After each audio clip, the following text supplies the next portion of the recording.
प्रसिद्ध कवि, व्यंग्यकार और आयुर्वेदाचार्य डॉक्टर सुरेंद्र दुबे का निधन हो गया। मिली जानकारी के अनुसार डॉक्टर सुरेंद्र दुबे का उपचार एसीआई रायपुर में लंबे समय से चल रहा था। हृदय की गति रुकने के कारण 26 जून को उन्होंने अंतिम सांस ली। इसकी जानकारी उनके परिवार के करीबियों ने सोशल मीडिया प्लेटफॉर्म एक्स पर देते हुए श्रद्धांजलि अर्पित की। इधर निधन की खबर मिलते ही शोक की लहर दौड़ गई। पेशे से आयुर्वेदिक चिकित्सक, दुबे का जन्म 8 अगस्त 1953 को बेमेतरा, दुर्ग, भारतीय राज्य छत्तीसगढ़ में हुआ था। उन्होंने 5 पुस्तकें लिखी हैं। भारत सरकार ने उन्हें साल 2010 में भारत के चौथे सर्वोच्च नागरिक पुरस्कार पद्मश्री से सम्मानित किया था। वे 2008 में काका हाथरसी से हास्य रत्न पुरस्कार के प्राप्तकर्ता भी रहे हैं। हास्य में गंभीर बात कहने की जो कला उन्होंने विकसित की, वो उन्हें समकालीन कवियों से अलग करती है। आइए सुनते हैं सुरेंद्र दुबे की कुछ कविताएं। सार्वजनिक भी होगा, बहुत दिक्कत है भाई साहब, मैं क्या बताऊं। राखी सावंत का स्वयंवर जब टीवी पे आता था, हमारे गांव का हर बूढ़ा चश्मा पोंछ के टीवी का आगू बैठ जाता था। हमने कहा बाबा इस उम्र में स्वयंवर से क्या लेना देना। बोले बेटा जब तक सांस है तब तक आस है। और ये स्वयंवर में कौन धनुष तोड़ना, इसमें तो अपना भी चांस है। विधायक जी, सांसद जी, मंत्री जी, जितनी बड़ी बड़ी प्रतिभाएं बैठी हैं, मैं आपको प्रणाम करता हूं। और मैं एक बात आपसे शेयर करना चाहता हूं। डॉक्टर कुमार विश्वास के साथ हम पहली बार अहमदाबाद सरदार पटेल स्टेडियम में कविता पढ़ने गए। मैं पहली बार गया।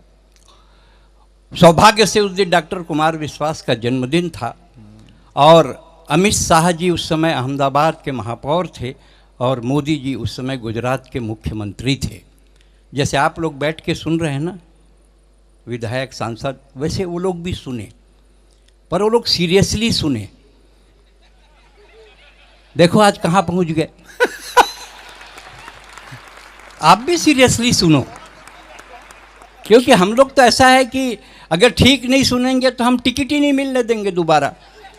कवि सब कर सकता है, इतिहास लिखता है। लादेन, मैं तो भाई साहब हिंदुस्तान के अलावा विश्व के 11 देशों में कविता पढ़ा हूँ। अमेरिका के तो 52 शहर में कविता पढ़ा।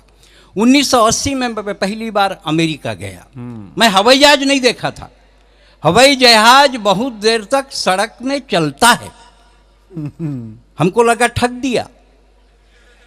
एयर होस्टेस को बुलाया और कहा भौजी परदेश का मामला, इज्जत से बात करना चाहिए। मैंने कहा भौजी पैसा हवाई जहाज का लिए सड़के सड़क ले जा रहे।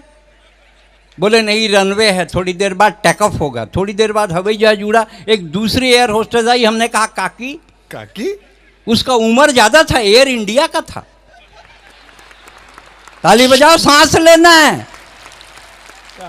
बोले काकी हवाई जहाज कितने ऊपर में उड़ रहा है, आदमी चींटी के समान दिख रहा है। बोले नहीं, चींटी ही है, हवाई जहाज उड़ा ही नहीं है। हम कभी डोमेस्टिक में नहीं बैठे। कुमार विश्वास तो हवाई जहाज वाले कवि, अपन तो बसेड़ू।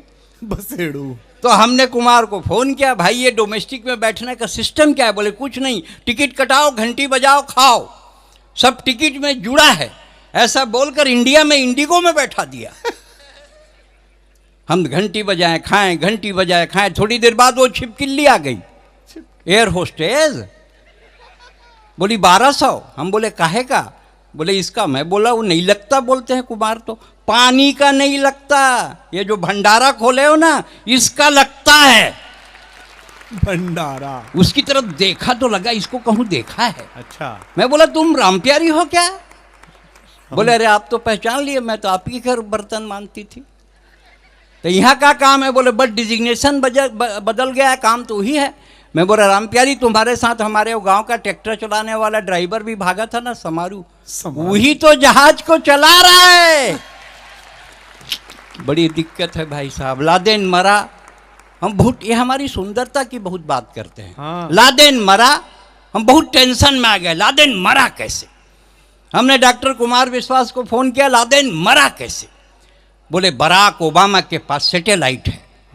वो अमेरिका में बैठे बैठे देख सकता है किस देश के, किस शहर के, किस गांव के, किस घर के, किस कमरे में कौन आदमी क्या कर रहा है। हाँ। तब से ना हम नहा सक रहे हैं ना सो सक रहे हैं। यहाँ स्नान करे गरीब सुदामा और वहां